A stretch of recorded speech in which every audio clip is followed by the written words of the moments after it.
Okay, can everybody hear me okay? All right, take that as a yes.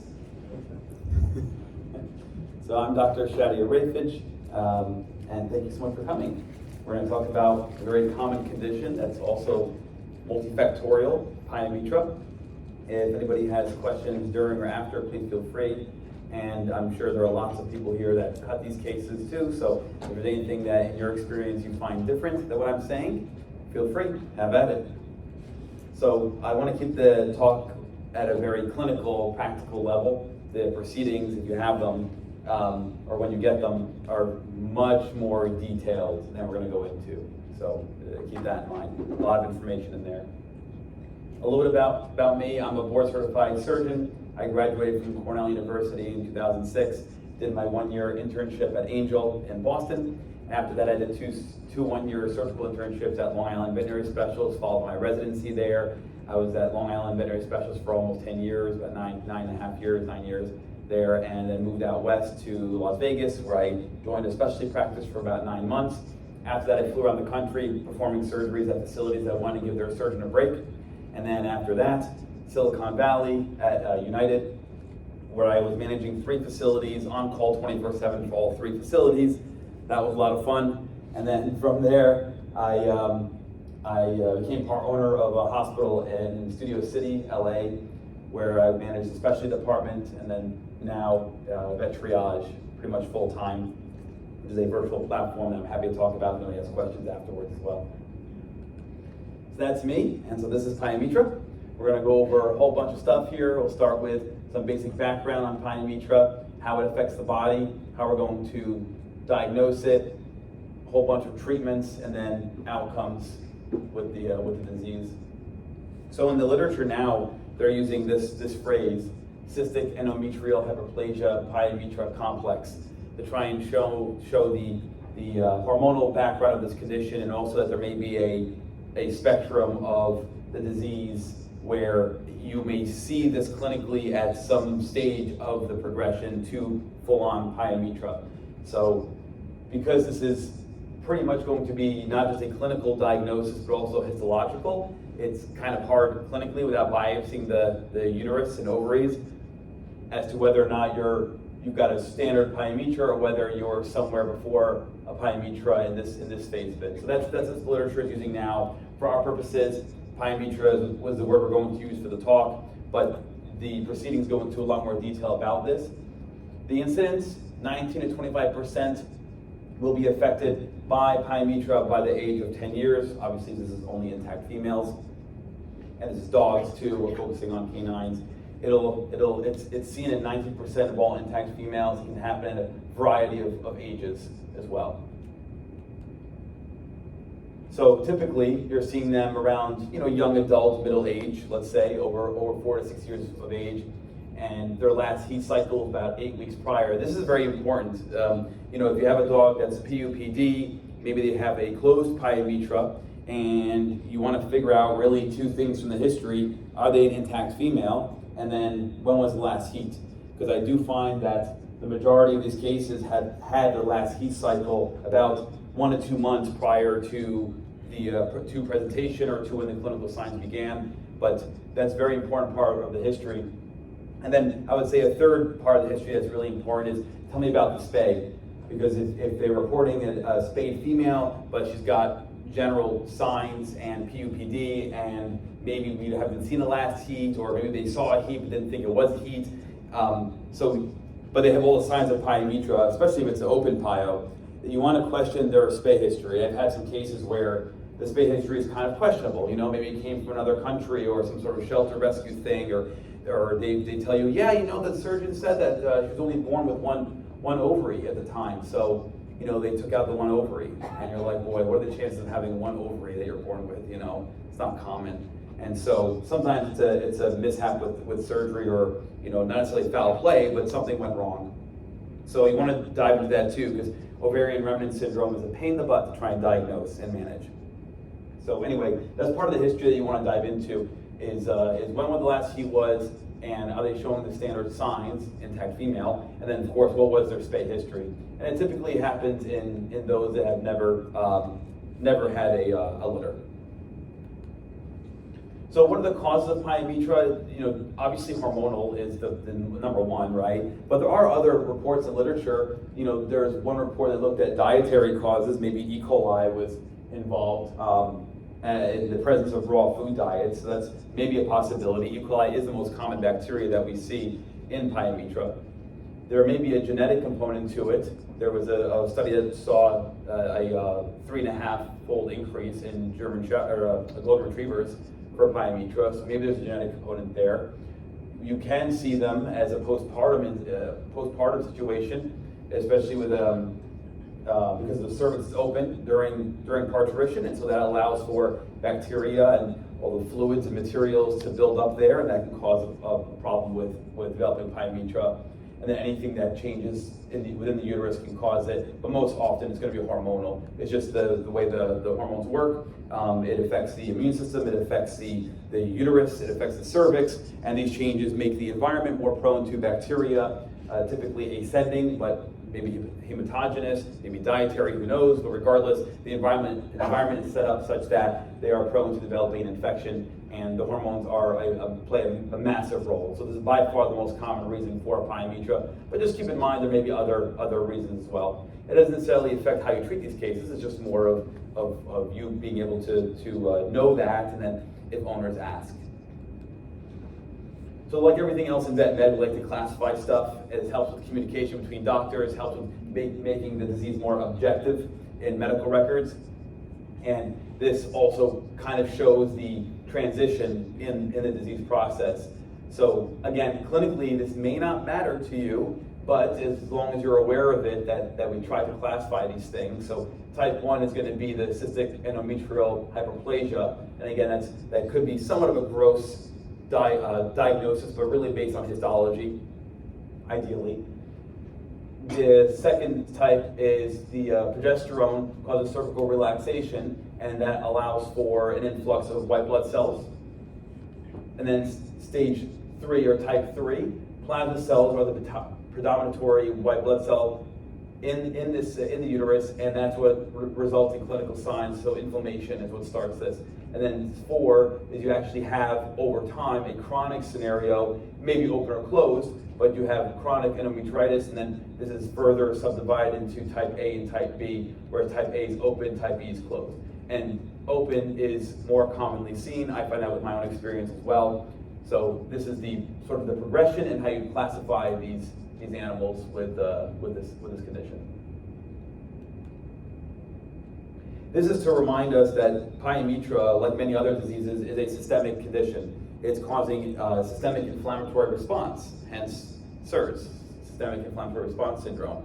So this is just to let you know that if you have a cat or a dog that has vitals that are outside of the normal ranges, that technically speaking, they're in SIRS, and these aren't difficult things to measure: temperature, heart rate, respiratory rate, and white blood cell count, which any pyometra is going to have that information. So just to remind you that this is a systemic problem, even though it's primarily ovarian, uterine, cervical, but it is going to affect the body, as we'll talk about soon. So just keep that in mind as well. And that's why these animals can come in really sick, right? They can have changes to their blood values from showing organ dysfunction because of this issue. E. coli is if you culture these dogs, E. coli is in 100% of the cases. It's always involved, without exception. If you have a multibacterial component, E. coli will be one of those bacteria, always. And so this is the most common, and that's the one that we focus on. Plus, its pathogenic and virulence factors plays a huge role in the systemic nature of this disease. So E. coli is the one that we tend to focus on. And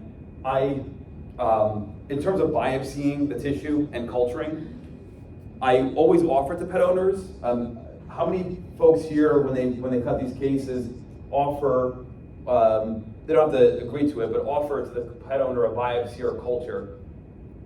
Yeah, a few people, yeah. And for me, it comes down to financially, can they swing it, you know? And then how big you want to push for it. You know, if you're diagnosing beforehand, or you're in surgery and you find out there's a mass in the reproductive tract, then of course you're more compelled to say, hey, we really should biopsy this. There may be a tumor here. In your standard dog, maybe 4 years old or something, where it looks like a straightforward pyometra, you may push less for a biopsy, right? But I would say if the owner has the finances to do it, it's worth biopsying everything. And then as far as culture, same thing. Is it vital? No, not necessarily. But you're going to have these dogs antibiotics, and it's nice to be able to tailor your antibiotic usage based on the culture. Yes, the culture will come back 5 to 7 days later, right? So it won't help you in the immediate perioperative period, but at least you'll know you have something coming down the pipe, so you can call them up while the dog's at home. Hey, how's it going? And we got to change the antibiotic or not, or extend it or whatever, or add a second antibiotic or something like that. So if the owners have the money, great. However, it's more important, of course, to save the dog's life rather than lose the finances and euthanize an animal you could have saved because they couldn't afford a culture and a biopsy. So it's a nice thing to have if they can swing it, but just keep that in mind too, because I'm sure a lot of us don't even think about even offering a biopsy and culture. But there is some utility to doing so. And this is just a reminder that you can have multiple bacteria involved with this. These are all the virulence and pathogenic factors that E. coli has that can affect the body. So the most notable, of course, endotoxin or LPS. That's what you find in gram-negative bacteria, and that's what the structure is here, showing endotoxin. But all of these things play a role in the pathogenesis of the disease. And so because of that, you end up with antibody immunoglobulin complexes, which get deposited in the kidneys. You have obviously the risk of sepsis, which can affect multiple organs. The liver and kidneys are going to be the main organs that are affected by this. But like any other SIRS/septic condition, it can affect more than just the two. These are the main two. So if I have a dog that comes in with pyometra and they have azotemia on the blood work preoperatively, I would definitely recommend, if you can swing it, again, not just financially, but also if you have a facility that can do this and the patient can handle it, diuresing them prior to surgery was great. Even if for a few hours, it's nice to be able to diurese them before surgery while you're prepping the OR and getting your drugs ready, having them sign the paperwork and all that stuff. You can diurese them. I also tend to recheck their lab work about 24 to 48 hours post-op. Doesn't matter if they're azotemia beforehand or not, they get checked anyway because renal disease can develop after the fact because of these toxins from E. coli. So if the owners, again, can swing it and you have a facility that can do this, I at least try to diurese them before surgery, as long as it's not going to harm the dog to wait a few hours or even 12 to 24 hours delay of surgery, depending on if the patient can handle it. Diurese them, and then post-op, they're in the hospital for at least a day or two post-op to continue diuresis and recheck their renal values and make sure that their previous azotemia either resolved or they have not developed new azotemia post-op. And so that's my conversation with pet owners. Again, if it's going to break the bank, they literally can't afford all that stuff, and they just want to focus on surgery. Great, do the surgery, save a life. It's well worth it. The body can compensate pretty well, and you're doing the best you can. It's better to have a patient that's alive and that you've helped with their healing rather than euthanizing a dog because they couldn't afford all this extra stuff. But it's nice in an ideal world to be able to diurese them pre-op and especially post-op if you're able to try and save the kidneys. So that's my methodology behind this. If they came in non-azotemic, I still want to diurese them beforehand, but I'm willing to go ahead and perform the surgery that same day or as quickly as possible without azotemia. But azotemia beforehand, it's nice to be able to diurese them prior to surgery, even 12 to 24 hours prior to surgery, and you can even re-lab them right before surgery again to see if that azotemia has resolved. It all depends on what your facility can handle and, of course, what the pet owner is able to agree to. So all the different renal changes that's in the literature from these toxins from E. coli, and if renal failure, of course, is a very specific disease, right? It's a complex multifactorial syndrome. So you don't want to just call any dog that's got azotemia renal failure. That's not how it works. You want to be able to differentiate between pre-renal and post-renal causes. Pre-renal, renal, and post-renal causes of azotemia, but you have to warn pet owners that if they're already azotemic, hopefully, fingers crossed, it's all pre-renal, and that'll be the end of the story. We can reverse that and not anything permanent. We don't know. You don't know until you fix the patient and then relab them, and then if they're still azotemic before they leave the hospital, ideally they either would stay in the hospital till the azotemia is resolved, or if you can't do that, then they'd come back with a recheck, let's say 2 weeks or something for the suture removal or the incision check, and you can relab them then as well. Depending on, again, the pet owner and what your criteria are. There's no magic there's no magic point in time where you have to relab these dogs, but you want to try and at least confirm that the azotemia has resolved before saying, okay, you're good to go. The chance of having renal failure now is much lower, or 0. Clinical signs, generic, right? Vomiting, diarrhea, not eating. Obviously, the classical thing, like we already said, they had a heat between 4 and 8 weeks ago. They're PUPD, and then if they're an open PIO, then you'll have vaginal discharge. That's what you're hoping to see with these dogs. And of course, they have to be obviously intact females, obviously. And then on your physical exam, you may not just see the vaginal stuff, the grossness, but also they may have mammary gland enlargement, or they may even have mammary tumors as well because of the estrogen influence.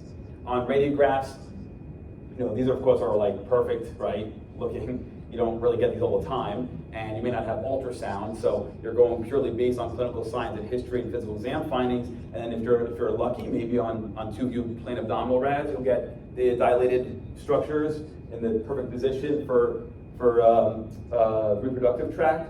But if you don't have access to X-rays, or they can't afford X-rays, then you may be able to, based on your physical exam history, say, okay, I have enough evidence here that says I should cut this dog. Or medically manage it, I guess, but we'll talk about that. But anyway, if you have an ultrasound, when I was an intern, I relied heavily on ultrasound, of course, able to flash the bladder, and I literally, if I just saw two bladder-like structures next to each other, I was like, okay, she's got a pyometra. Because there's not much else that's going to be cystic, fluid-filled in nature right next to the bladder in an intact female, all the right clinical signs and history other than a pyometra, or mucometra, or whatever, but some permutation of uterine disease. And so that's what I would use as an intern to diagnose this condition. If I saw the 2 bubbles, then I said, okay, it's probably a pyometra, and move forward from there. Obviously, when you're palpating the abdomen, you want to be careful. I have never heard of, clinically, of somebody rupturing the reproductive tract for these dogs on abdominal palpation, but, be careful, I guess. But I haven't seen it be a thing. I have had it happen in the surgery, where it just ruptures on you. That's horrible and annoying, but that's different.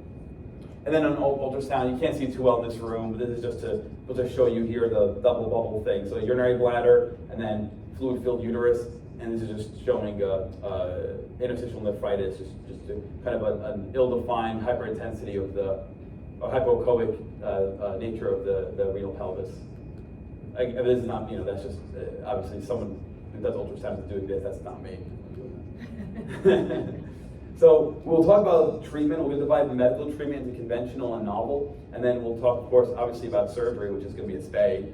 But we have to kind of touch base on medical management, because there are going to be scenarios where perhaps your hand is forced, and you have to think of medical options because of either the client or the patient. And also the literature has a ton of information on medical management, so we're kind of obligated to talk about it, but I'll make it very clear, this is a surgical disease. And ideally, an emergency surgery, although you can, depending on the patient, you can help stabilize them or postpone it until the next day or something. You don't have overnight care, you don't have an on-call person or whatever. But this is a surgical condition, surgical. But because the medical literature has so much stuff on medical, we're kind of obligated to talk about it. So if you're going to decide, okay, what's the ideal patient for medical management, these would be potentially the ideal patient. They have some sort of value for breeding. So that's one. They're otherwise healthy and they're young, so no comorbidities and no other systemic issues, and ideally open PIO, right? So at least then you can say, okay, well, at least the discharge is flowing out of the patient instead of accumulating, and they have normal kidney function. And that would be kind of like your ideal medical management case. You could also say, okay, well, other more sort of non-clinical, non-medical related reasons are they're not great for anesthesia, the owner can't afford them, the owner just doesn't want surgery, or you're trying to stabilize them beforehand. But again, it all depends. The issue with these cases, and I'm sure everybody can relate to this, is these are not clients who usually own these dogs. They're not the most forward-thinking people. No offense to them, but they're just not thinking about spaying, or they couldn't do it, they couldn't afford it, or whatever it may be. So now they're in a worse scenario. So you have dogs that have a disease that's cervical, that's multifactorial, multisystemic, or systemic rather, multi-organ, and people who probably didn't know they should spay their dog, or didn't have access to care, or they just don't have the finances from the get-go to spay these dogs. And so you're in a difficult scenario where you have a sick animal that needs surgery, and folks that would have spayed them maybe years ago, but it never did for whatever personal, financial, geographic reasons, whatever it may be. And so, it's better to maybe try something medical if they can't afford surgery rather than just euthanizing the dog, but that's a discussion for you and the pet owner, obviously. I'm not trying to advocate for medical management, but the reality is that these are cases that are usually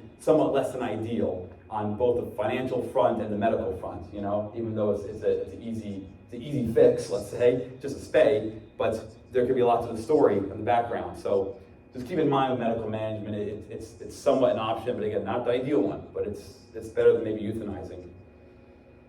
Where you kind of want to avoid medical, if you've got evidence of peritonitis, they're febrile, they have low body temperature, it's a closed pyometra, they have other diseases of the reproductive tract, those are good indications to spay them. Again, spaying is the number one ideal therapy, let's make it clear, but if you're trying to tell the owner, here's the reason why we can't do medication, for this case, here's a good list of things that you could argue with. So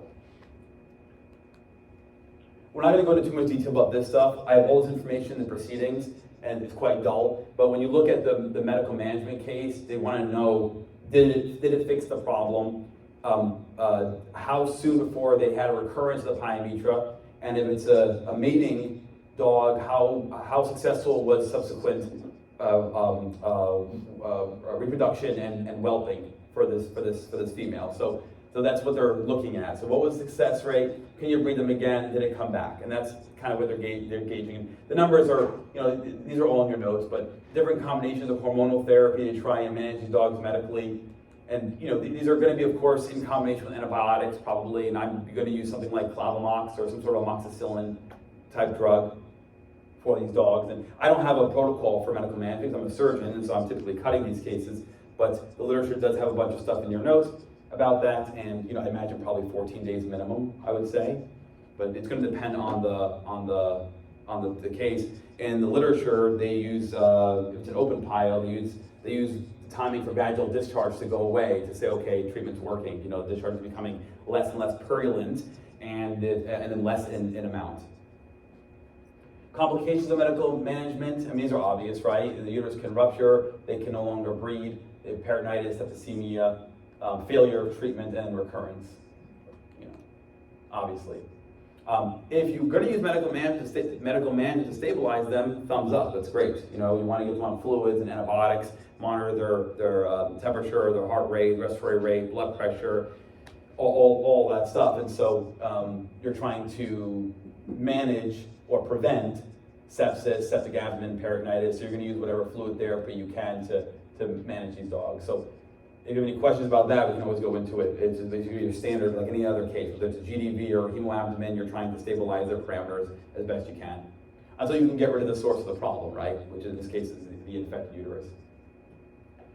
All different types of spays. We're not going to go into all of these. And I personally, I've only performed your standard spay, ventral midline incision, and that's it. But these are all different kinds of spays you can perform, or ovariohysterectomies. Keep in mind, of course, with a pyometra, some of these may not be appropriate, right? I don't know how many people here would perform a laparoscopic spay on a dog with a pyometra.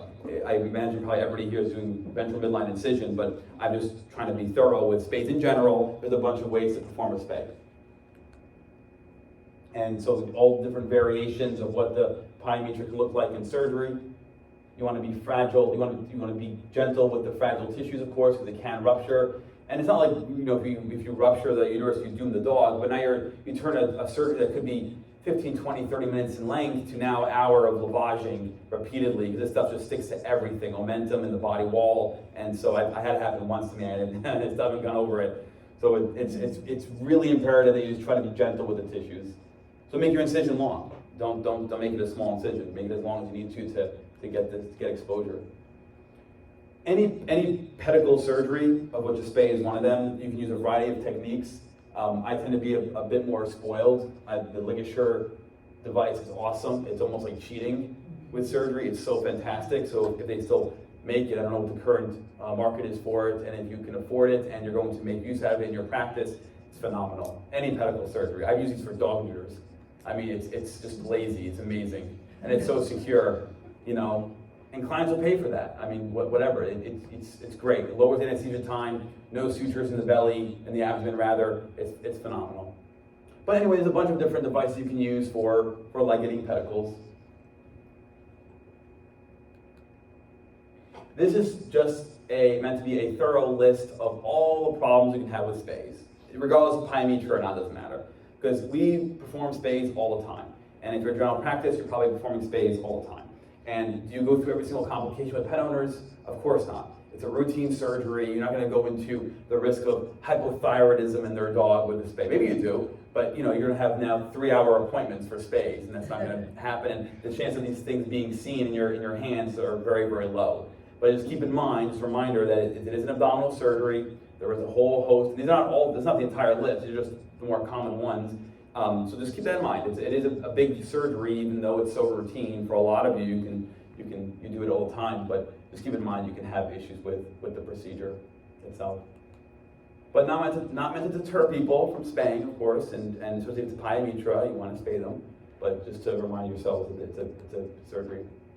I wanted to go over some novel treatments because we're seeing a lot more of this stuff, and this is my focus with pyometra anyway, is incision healing. So if I have a dog pyometra and they have multiple mammary tumors, let's say, that incision can be quite extensive, and it's a lot of anesthetic time. So between having a debilitated patient whose immune system is compromised, they may not have the healthiest organs, they've got comorbidities, they're older, and on top of that, I'm going to now make at least one large incision to perform like a radical mastectomy, plus a spay at the same time for a pyometra. Wound healing is a problem. And besides owner compliance, not placing the e-collar on or whatever, the biological factors that impact wound healing are huge. And so you're seeing a lot more out there for wounds in dogs. And so I want to talk about the fovea, because this stuff is awesome. And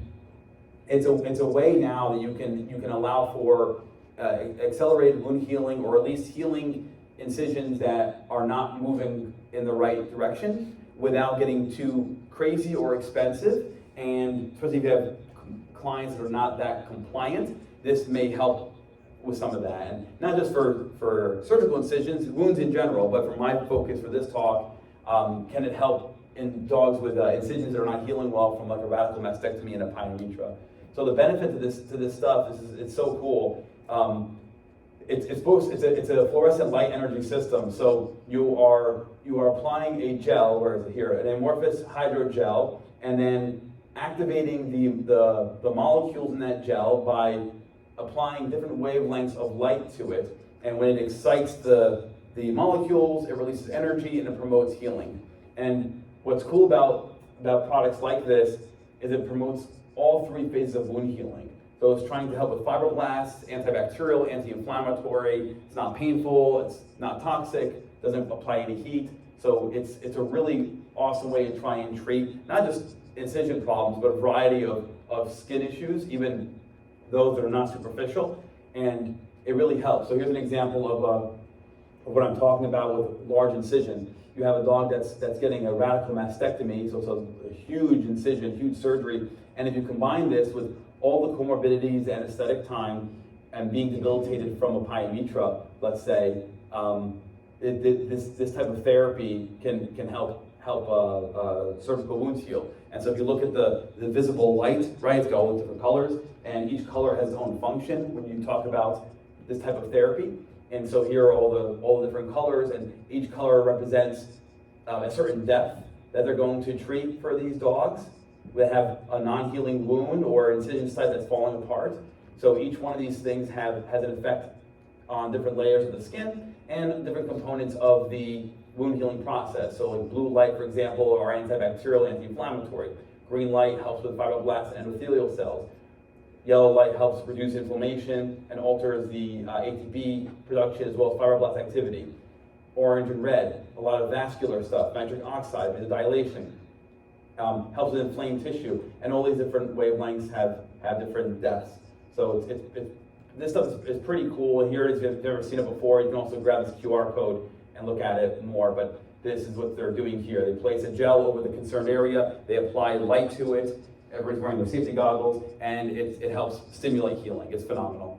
And so they have different protocols, let's say, for these conditions that have been published, and you can look at the website and look at the stuff yourself. But it's pretty cool stuff. So I like things like that, because we're seeing a lot more of this, and you want to make sure you're not dealing with like gimmicks.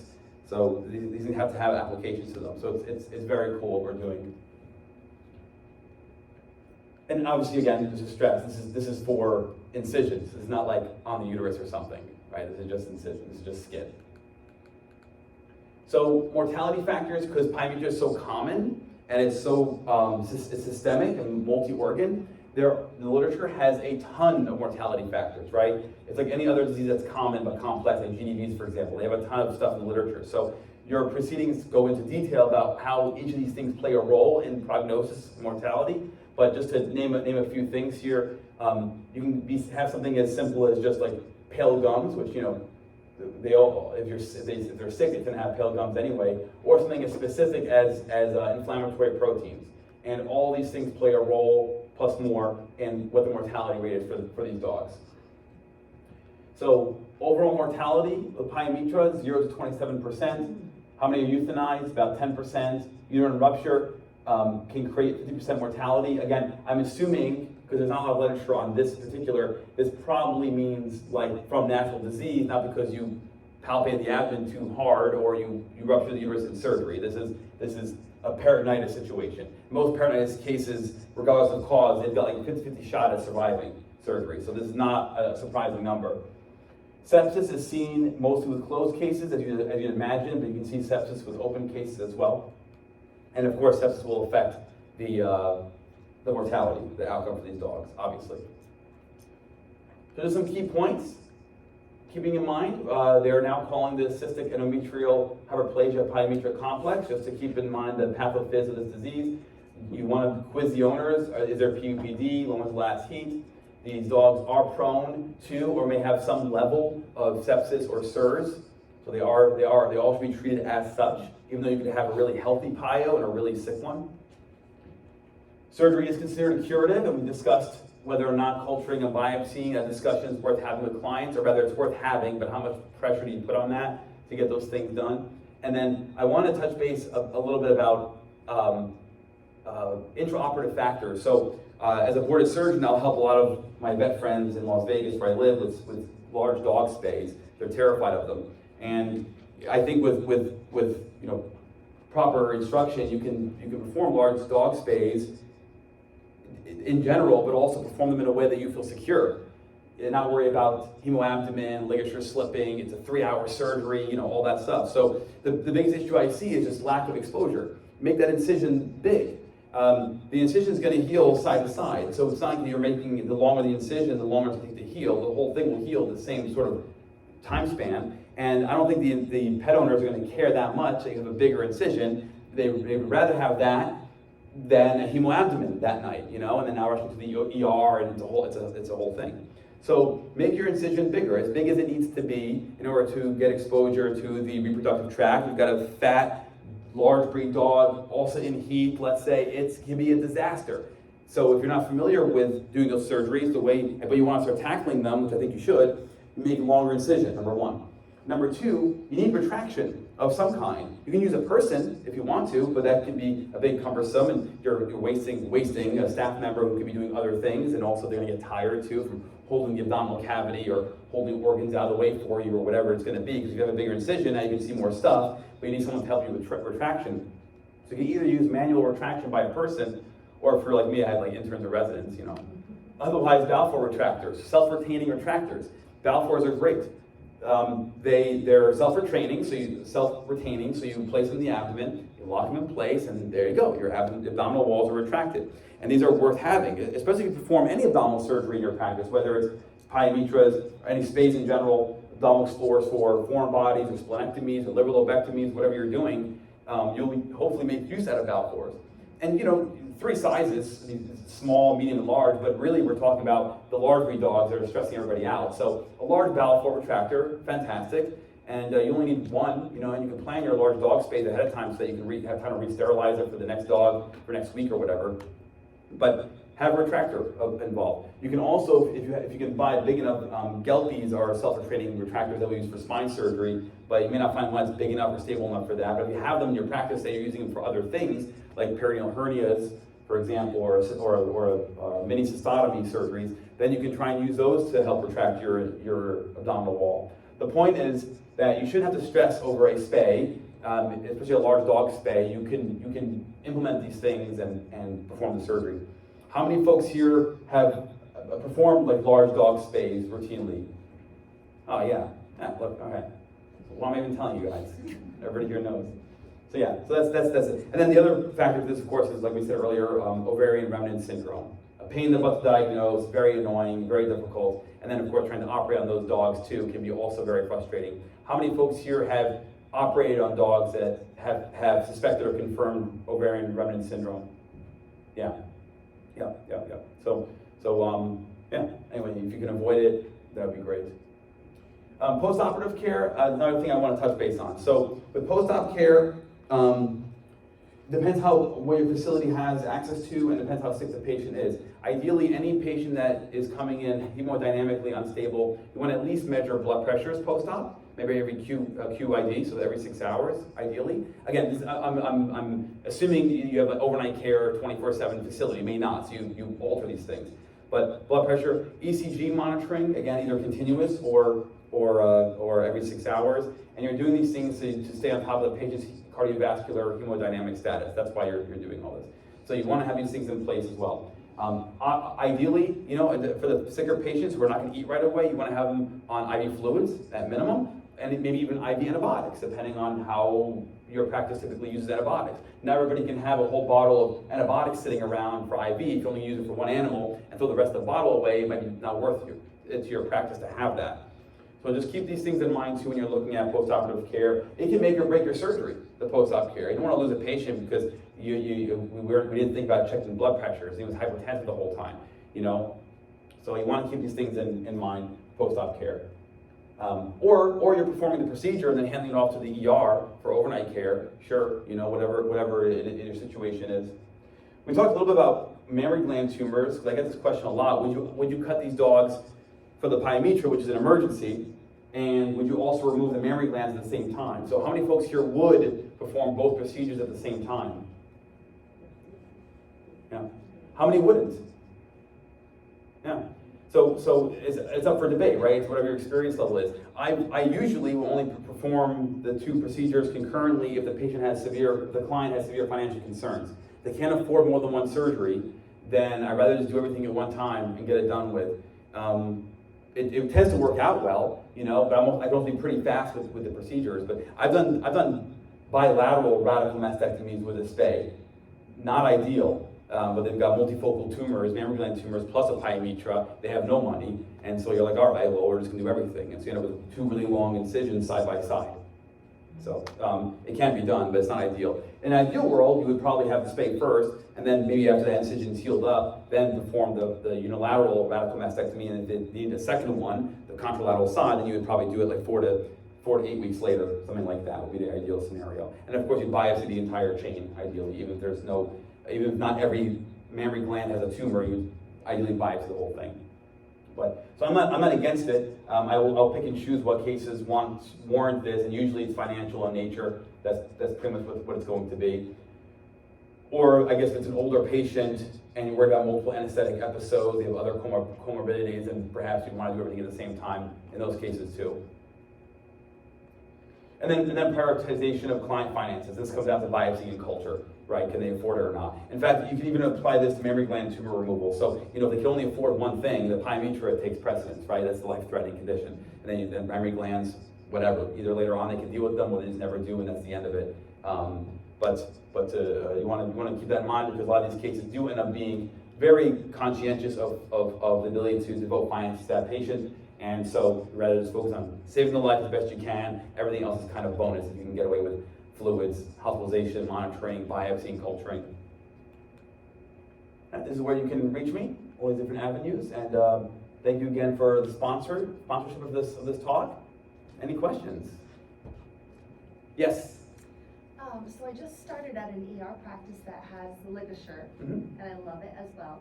But I've struggled with the uterine body with the ligature because if it's hard, if it's really turgid and fluid filled, it's hard to get a clamp across it, like distal to where you're gonna use the ligature, and it feels like pus is gonna drip everywhere. Yeah.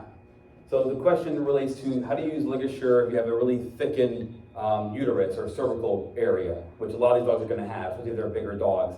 So the ligature device, I'm only going to use it in areas of the body where I feel like the jaws are going to hold the tissue tight, so that when I cauterize and cut, it doesn't literally explode the organ, and then you have now a mess. And that's what's happened with uterine bodies that are too thick. They end up just sizzling and popping, and now it severs, which is what it's supposed to do, but now you have this open tubular structure with just pus coming out. It didn't do what it was supposed to do. And if there's uterine arterial bleeding and it retracts into the pelvis, that's a nightmare. So ideally, you want to get that done right the first time, obviously. So in those scenarios, I either will not use ligature for the entire uterus, the uterine pedicle, or I'll only use it for the uterine arteries, only the vessels that are, there's going to be 2 uterine arteries on either side, right, of the uterine pedicle. And so I'm gonna isolate the uterine artery on one side. I'll use ligature for that vessel. Same thing on the other side, use ligature. And then for this, it'll end up being a sharp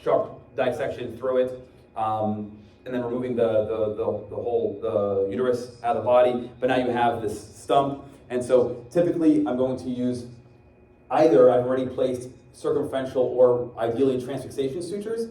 So a transfixation suture is where you take the needle and you stick it right in the middle of this uterine body, come around to one side, tie it, and then once you feel good about that, maybe 3 or 4 throws, you're going to loop it around to the other side and tie it on the other side. And so it ends up taking the one tubular structure and effectively cutting it into 2. And so you're suturing both sides of the tubular structure independently. And you can place 2 transfixation sutures if you want on this area. That's going to stay in the dog. That's part stays. Or if you are, if it's too thick for that, or you're not sure, then you can also close this stump like you would a stomach.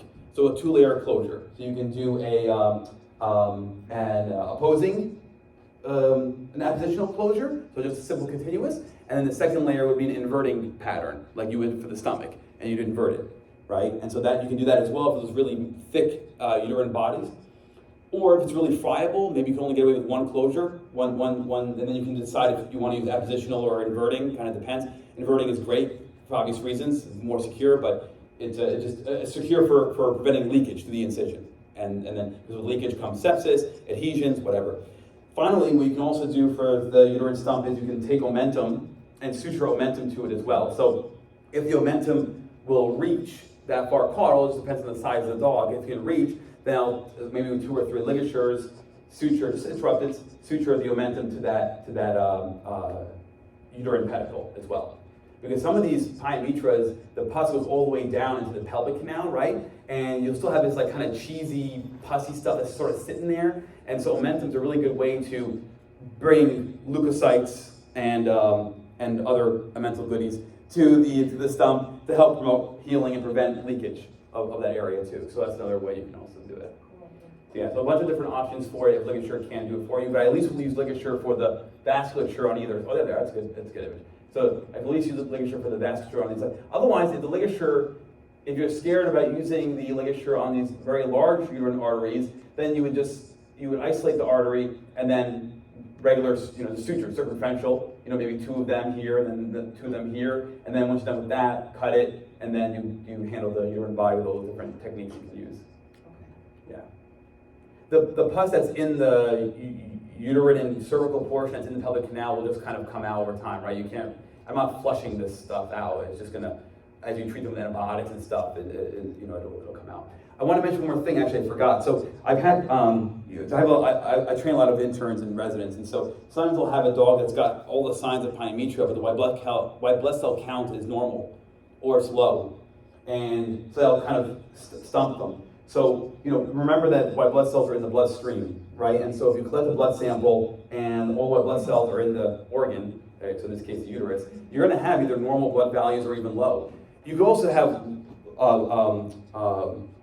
leukopenia because you're septic too, right, from consumption, of course, but don't forget that the white blood cells are in the uterus, they're not going to be the bloodstream. You can have a normal white blood cell count, so I just want to mention that. So it doesn't rule out pyometra if they have a normal white count. Usually you see them like, crazy high, but it may not be the case, and that should not, you should register in your mind, that's okay, normal blood count, but if everything else is pointing to a pyometra, then it's a pyometra. It's not like something else is going on if the white count is normal. I mean, it could be, but that's not the reason why. So, anyway, so I thought I'd mention that. That works? Yes, thank you. Any other questions? Yes? When you're also doing like the full chain mastectomy, Mm-hmm. do you do that procedure first to avoid seeding the abdomen? And then do you do the pilot surgery through that incision even though it's off center? Mm-hmm. Or do you? The question is, if you're going to perform a pyometra surgery concurrently with a radical mastectomy, unilateral radical mastectomy, what do you perform first? Do you worry about contamination, either tumor cells into the abdomen or any infection? So the steps I take are this. First thing I'm doing, I'm going to draw what I want, so I'm using a sterile marker usually to draw my margins. And then after that, I'm performing the radical mastectomy, and this is going to be now off the table, gone, right? Now I have this semi-oozing, gross, large flesh wound, and I still have to take care of the pyometra. So the radical mastectomy is already done, now pyometra. Gently dissect away the subcutaneous tissues, you can find linea alba. Because you're not going to be on center with this, right? This is going to be on one side of the ventral midline. So you've got to do some gentle dissection to find that linea. I don't want to go crazy with dissection because I have to close this wound, and I need those tissues to be as intact as possible to maintain blood supply. So gentle dissection, find the linea, then your standard stab incision, open it up, and then do your spay. During the entire time you're doing the spay, there are two things that I'm also doing. Number one, any portion of my mastectomy incision that I do not need open in order to explore the abdomen, I place sharp towel clamps opposing the wound edges. And I'm doing that to allow for skin stretching. Because now I have a good 15-20 minutes of space surgery to do, right? And so that's 15-20 minutes that I can use to manually stretch both sides of the wound to close that mastectomy. Especially if you're going to do bilateral, because you're not doing skin grafts for this, right? So you have to figure out a way to get enough tissue together without causing excessive tension, because that will result in poor wound healing. So there are towel clamps usually on the cranial and caudal aspects of the incision that are not in my way for the spay, and they're holding things together. And the second thing you're doing is maintaining tissue hydration. So you have either you have an assistant in surgery, maybe they're just once in a while dropping some sterile saline onto the wound, or you have laparotomy sponges soaked in saline that you can place on there, right, to keep the tissues hydrated. All that you're doing, you're making sure that's all set up, and then you're doing the spay. Spay is done, close the linea, and then you start closing the large incision. And how you want to close it is up to you, whether you want to start cranial or caudal, how many layers you want to do. I always have skin sutures in these incisions, always. I don't care how beautiful it looks when I'm done closing. I don't like skin staples. I assume that it causes discomfort for the patient, because I know people that have skin staples in their incisions and they tend to hate it. And also cosmetically creates that that railroad track look. But who cares, I guess. But if you can get away without doing it, yeah, it takes more time to put sutures in there. But I think cosmetically it looks better, and I think for patient comfort it's better. And then also one final thing on this, I remove these in about 3 weeks. It's a bit longer. Not regular pyos. Regular pyo can be whatever, 10 to 14 days, whatever you want. But for these, I'm doing 3 weeks typically. I'd rather remove these too late than too soon. And then finally, if you're performing a bilateral radical mastectomy, I do put those dogs in hobbles. I have a natural standing position around their hocks. I've got hobbles in place. I just makeshift with cast padding and then some elasticon, right? Because if that dog splays out, especially with a bilateral radical mastectomy, they're going to ruin the whole incision, and it's obviously you want to avoid it. So I'll put hobbles on those dogs. Not necessarily for unilateral, unless I feel that the caudal part by the inguinal area has excessive tension, then I might. But for bilateral radicals, they're getting hobbles in place. Natural walking stance and whatever. It's got to be functional, of course, And of course, you have to get pee and poop on it. It's annoying. It has to be changed. But I will do that to prevent accidental splaying out at home. Anyway, sorry, did that answer your question? Has anybody used treatments like this before for like wound healing? How many folks have used things like this before? Yeah, one person. Yeah, it's new stuff. I love it, but it may help for cases like that where you're worried about large incision and it's long anesthesia time. Products like that can help accelerate healing, especially if you're having complications, you're seeing issues with it. Yes. Do you worry if you're using that post-mastectomy, like you don't use lasers on post-neoplasia suspected patients? Do you have to worry about that with you? Real quick, actually, before I answer that. So back to seeding the abdomen, sorry. So most of the time, these tumors, mammary gland tumors, they're going to be either benign or they're going to be usually some sort of carcinoma, adenocarcinoma, or something like that usually. But there's like 30 different types. I have yet to see any evidence that I've ever seeded the abdomen or any reports of it. Obviously, there are tumors that you worry about seeding the abdomen, but I haven't seen that be a problem. I don't know if anybody else has a different experience with that. I wanted to address that too. No? Okay, yeah. Okay, so your question was in terms of this type of therapy or other laser therapy, we tend to avoid it in case of neoplasia. Is that right? Yeah. So in general, yes, you're avoiding using products like laser in general or something like this, biomodulation on neoplasia. Yeah, absolutely. However, I think, and maybe you guys know, I think there was a report of using these on like lipoma incisions. Again, it's not neoplasia per se, right? It's benign. But does anyone else know about reports for using this type of product on? Yeah, in general, these are always avoided because the idea is that if you're promoting neovascularization, then perhaps you are promoting metastatic spread. That's the idea behind these products. And I don't know how much of it is backed up by actual literature versus just fear in general. I don't know because I read the reports on this product obviously, and I thought I recall that they want to look at future applications for oncology for products like this.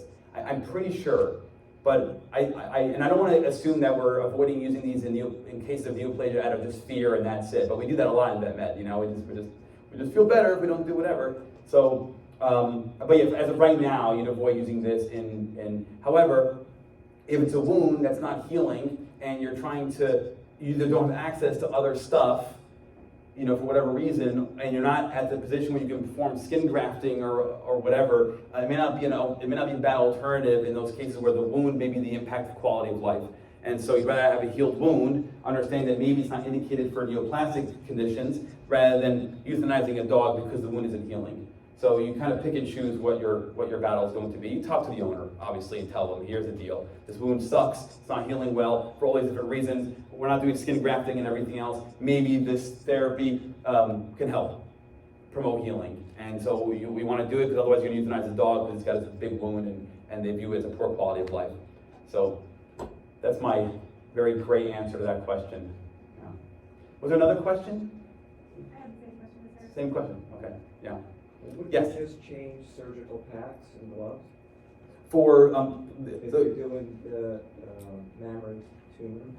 So the question is, would you change surgical packs and gloves if you're doing a radical mastectomy with a pyometra? Yes, ideally. Yes, ideally you would. And so what I will typically, thank you for that. So typically what I'll do is I will at minimum change my gloves before I enter the abdomen, and ideally get a whole other closure pack for the pedicles, let's say, if I'm not using ligature, because I need needle holders and thumb forceps, and hemostats, all that new stuff for the abdominal cavity, and then once I'm done with the Spay, that pack goes away, and then I go back to my original pack and closing the rest of the mastectomy. But I'm not really doing that for fear of seeding the abdominal cavity with tumor cells. I'm doing it for sterility purposes. It's just a long surgery. And by the time you're done with the radical mastectomy, there's blood everywhere. It's tough to do these and not have any contamination. So that's really why I'm doing it for that reason. But yeah, ideally you would. Do you have to? No. So not every practice has 1,000 packs and all that stuff. But it would be ideal if you were to switch packs, do the pyo, then go back to the original pack for the radical mastectomy. And also keep in mind too, as the surgery progresses over time, the sterility of your packs go down too, so it becomes less sterile over time. So ideally you would do it for that reason anyway, because the radical mastectomy is a very long surgery. You don't do a lot of them. Yeah. And if only just part of the chain was involved, you'd still do radical? Yeah, so the question is, would you still perform a radical mastectomy if only part of the chain was involved? Maybe. So there are so many different opinions on this, even between surgeons. So if you have like one mammary gland tumor, why not just enucleate that and be done with it? And you absolutely could. We know in dogs the chance of mammary gland neoplasia, so actual malignancy, is 50%, right? As opposed to cats, which are like 90%, right? So in cats, as a rule, you're performing a radical mastectomy even with just one. But with dogs, yeah, you can go either way on it. You really could. So I'll have a conversation with the owner. What do you want to do? Do you want to just go ahead and remove everything at once because we're here and we're doing it, even though only one or two glands are concerning and like they're right next to each other, so I can just remove those, knowing that if it comes back either malignant or it comes back with evidence of lymphatic or vascular spread on the histology, we may have to go back and remove the rest. Or do you want to just be more aggressive now and be done with it? And I leave it up to the owners, honestly. I just tell them either way. Yeah. If it's anyway, that's the answer. I tell the owners what the options are for it and what the stats are. That's it. But I do find myself performing radical mastectomies on pyometric cases because they are it's the same scenario where they don't have a lot of money to spend. They only have one shot to fix the dog right now, and they'll sign off on a mastectomy. I'm going to do a radical. But I'm trying to get the best bang for their buck in those cases. Yes. Do you deal with people that, and maybe you don't deal with it a lot because you're the surgeon, but people who want to treat this pyometra and because they want to breed the dog down the line? So how do you deal with people who want to treat this pyometra in a way that they can still breed the dog later on? So you're right, I don't deal with those. Usually they're coming to me for this purpose, but at the end of the day, your job, I would say, is to educate pet owners and give them options. So in some cases, there are no options, right? If you've got a small intestinal obstruction from a foreign body, it's surgery or euthanasia. Or I guess you can relinquish the dog, but regardless, surgery or euthanasia, right? That's it. And it sucks, and that's the way it is, and it's up to the pet owner to decide. And they can have all the money in the world and drive it on a Bentley and have 3 mansions. It doesn't matter. They want to euthanize, they want to euthanize, You can decline to euthanize, of course, if but different topics. So there are some conditions where you have no choice. And so in a scenario like this, where you have a pyometra, we know surgery is the ideal treatment of choice, and maybe this dog falls underneath the category of of appropriate medical management scenarios, and maybe not, right? It just depends, But you talk to the owner about why this dog is not the ideal candidate for medical management. Or maybe why it would be okay for medical management, although, again, not ideal, but you can get away with it. At the end of the day, if this person is going to be like, well, I'm not doing surgery, so I'm either getting treated with you or I'm going somewhere else, or I'm euthanizing, then your call to the doctor ethically. What do you feel good about? Would you euthanize a dog because they don't want to do some antibiotics and see what happens, or hormonal therapy with antibiotics, see what happens? Do you give them the treatment that they want, even though you feel it's suboptimal, right? And so at that point, you can either refuse care or not for the patient, and for the client. So I would say clear client communication. Your job as an educator, you educate them on the pros and cons of their stupid decision, and then they work within the confines of what they want to do and financially and everything else, and then you guys come up with a plan together. And whether you're turning them away or medically managing them or euthanizing as a doctor, totally up to you what you want to do. My stance on it would be, I want to do what I can having a live dog. So if I'm going to treat suboptimally, fine. I'm documenting in the record my communication with them to protect myself. But I'd rather have a live dog being treated sort of half-assed as opposed to one that I'm going to euthanize. But that's my stance on it. The dog is their property, so they decide. You just educate them on what you think and go. But yeah. Anybody else have any tricks to this or any? Yes. Make them sign against medical advice. Yeah, AMA. Cover your butt. Yeah, have them sign an AMA, and that works too. Yeah. Yes. I scare them with the side effects of the prostaglandins, like vomiting, if you're trying to get pregnant, caution. Some of the risks and plums are like real high from the prostaglandins. And then I also tell them this will come back. It might not be open next time. This might bias so that you can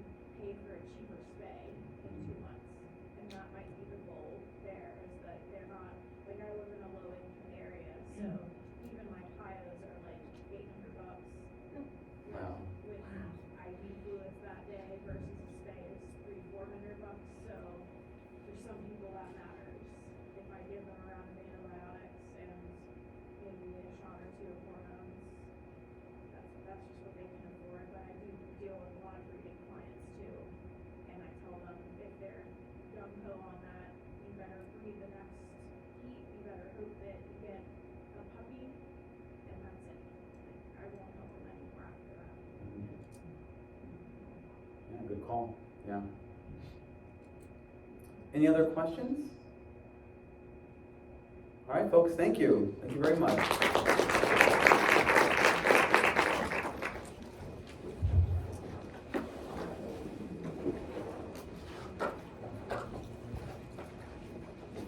Are you hiring for your vet triage?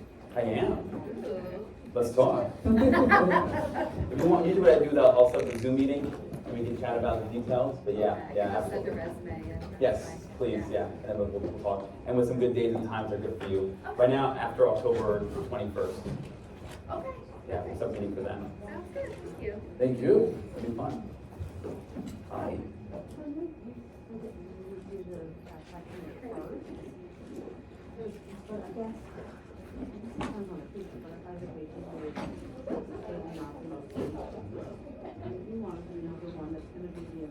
Yes. Yes. So 100% that's correct. The reason why I'm doing radical mastectomy first is because my incision won't line up as nicely. It's literally a matter of incision. So the radical mastectomy, thank you for your help. Oh, you're welcome. The radical mastectomy incision is going to be more on the lateral aspect of the patient, whereas the spay will be ventral midline. So it's just going to be a weird, like I have to like make my incision and kind of go thing and then extend it, but it's going to create a bigger wound. Yeah, yeah. But you're absolutely right. Almost like a seed. Yeah, Like and your rig are being impacted by skin tension, right?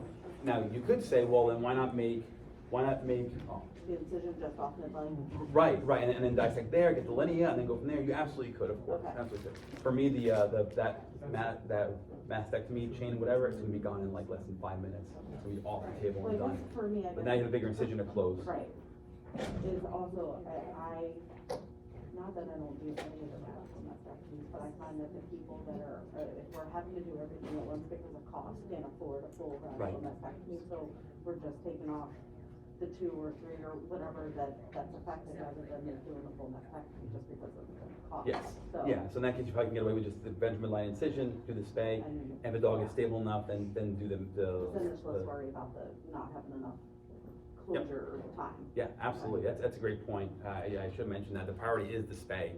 I get so caught up with what I'm doing. Yeah, that I'm like, oh, this will be done 2 seconds. Well, and you I don't probably care. have anesthetic people that are taking care of the. I got a whole anesthesia part, whole so you team. don't have to worry about that part either. Yeah, like someone else is dictating boluses and Right. whatever else, and I'm just like cutting away and stuff, you Yeah, know. I don't have that luxury. Yeah. But yeah, it's an excellent point. Yeah, Okay. it's a reason why I'm really like not a fan of pexing dogs during a hemoabdomen splenectomy. Okay. I'm like, yes, yeah, it's good to offer a pexy during that surgery, but boy, I mean, a splenectomy for me should be less than 15 minutes long if I have ligature. It's a quick surgery, yeah. It should still be, I mean, you just have to. Oh, for sure. You just have to close it as you go. I So- don't have ligature, but. So I don't want to do a pexy at the same time. Like I don't want to. It's 3 o'clock in the morning. The dog is unstable. I want to bang it out and move on. And so but anyway, in that case, yeah, again, you do the primary surgery first, the spleen, and then pexy if there's the patient is stable enough to handle it. I've been doing, a lot more like preventive gastrectomies for. Yes. Come there for a spay and then. Absolutely. At the time, so I've been. That's the time to do them. Yeah. See, a lot more people are going for them now, especially if they either know somebody or have previous Mhm. of it, have loaded, so. Oh, sure. Yeah, most of these, especially the younger pet owners, they're Googling the breed, and, I'm sure if you Google Great Dane or Mastiff. First thing comes up. Right, First thing comes right. up. Yeah. Awesome. Yeah, no, I that's the way it should be done. It should be prophylactic. I agree, Yeah. very agree. Okay, great. Yeah, thank you. That's Thank a you. great point. I should have mentioned that. I That's a good appreciate point. it. Thank you so much. My pleasure. Hey. Hi. I just wanted to mention, so I